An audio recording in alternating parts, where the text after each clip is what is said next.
There's a lot of pressure in making movies of this size, but 90% of it comes from me. As a filmmaker, I like making these movies because there's just so much to play with visually. And we've done things that they couldn't do back then.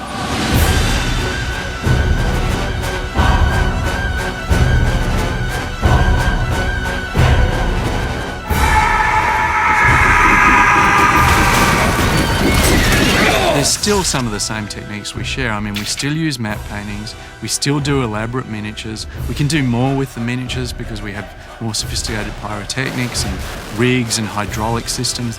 But on top of that, we have the best of the modern new computer technologies that allow us to give these creatures and these characters a freedom that they really never had back in the classic horror days.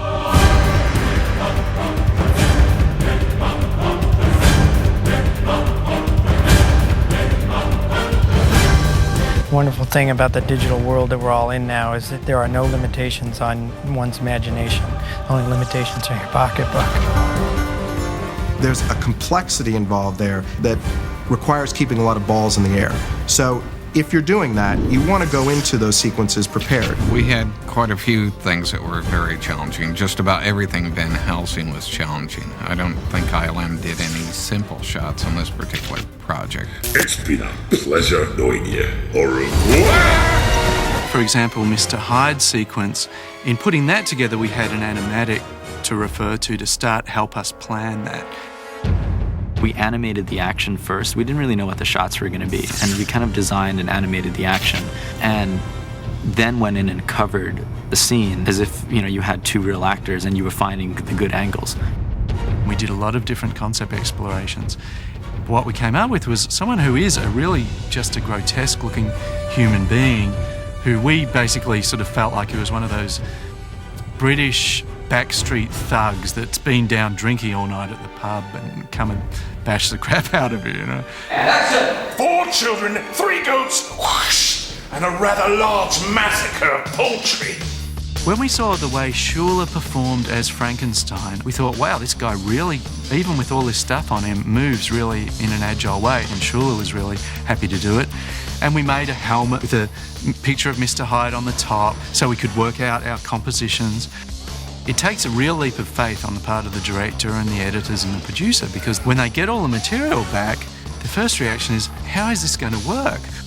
Schuller came up to ILM and we strapped him in a motion capture suit and had him go through the same performance. And having done that rough animation, it gave a really good guide so that he could have a look at what we really roughly wanted Hyde to do. We'd set up the motion capture so we got real-time feedback, so Schuller and Stephen could see him as Mr. Hyde on the monitor in the scene, composited real-time, and it made it very easy. You're the great Van Helsing. We decided to treat this not as a computer graphic character, but as an actor, and then asked Robbie Coltrane to lend his voice for the character. I think you'll find the view over here rather spectacular. The facial animation was based on Robbie Coltrane's visual portrayal of the character when he was acting.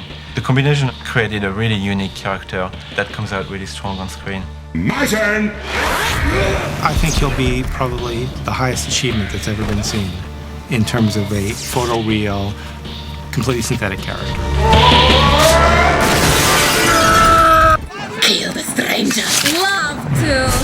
One of the main things that Stephen wanted was to see these flame brides fly up to camera and see the actresses truly performing. Do you like to fly, Anna? We used 2 different techniques to build the same character. Their body was digital, their face was shot on film. We wanted to shoot the face and hair of the performer, but at the exact same time track how their body moved. That meant we needed to use the motion capture on the film set with the huge amounts of lights that would be there also. So we had to come up with techniques that would make all of the little markers on the performer much brighter than they otherwise would be. So we developed these custom circuit boards that have a real high-powered light source on them. It's an LED light-emitting diode. Human can't see the light. You can stare at it and you wouldn't even know if it's on or not. But as soon as you look through one of our motion capture cameras, which can see infrared light, then you notice how bright it is. The first thing were the markers, and we could hide all of the custom wires that went to each one of those.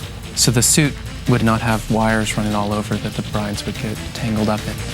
We had 24 motion capture cameras because we knew people and things would always get in the way. We knew at times our motion capture cameras would be looking directly at a film light, and even though we'd sort of knocked out a lot of the light, we'd still have some in there that would cause problems.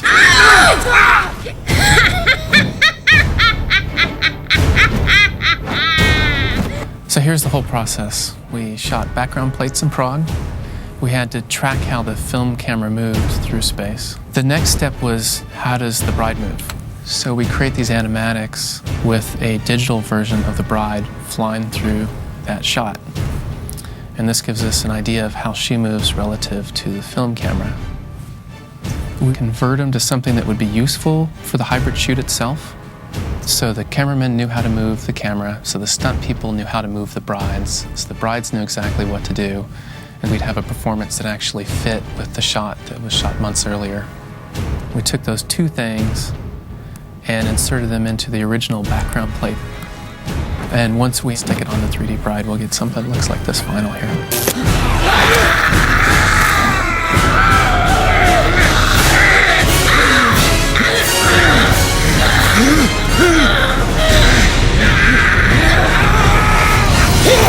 We typically measured time by shots. We'd assign the shots, and animation, might take anywhere from a week to a month for a given shot. And once the animators start, then we tried to start the technical director soon after, so he could start roughing in his lighting while the animator was still working.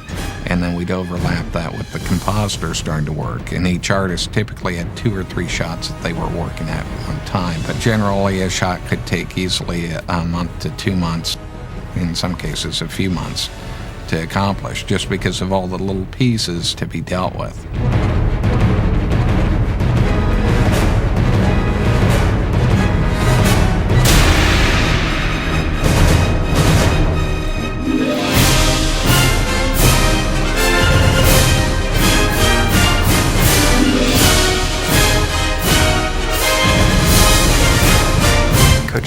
Such an exciting sequence. It's just wrought with peril from one end to the other, and this is just such a beautiful way to end it.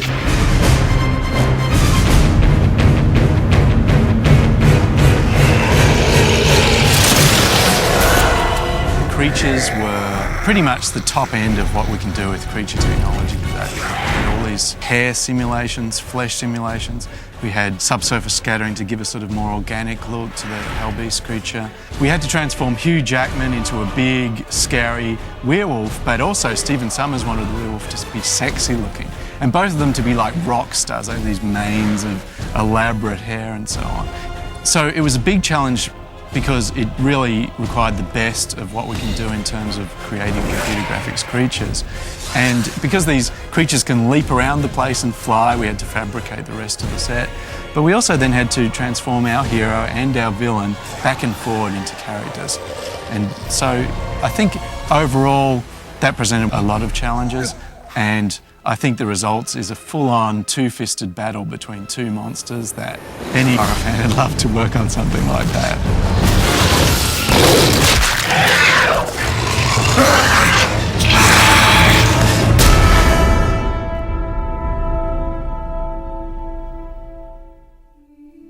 Finally, when Hugh transforms from the werewolf back to Van Helsing at the end of the film, and Anna is dead now and he's cradling her in her arms, and this was something that Stephen always wanted, a really iconic image of the werewolf holding his love and howling at the moon, and then seamlessly go to Van Helsing. Basically, a lot of his fur and some of his skin just sort of wafts off him. And so it's a little different from the other transformations, but it fulfilled this need to be not horrific.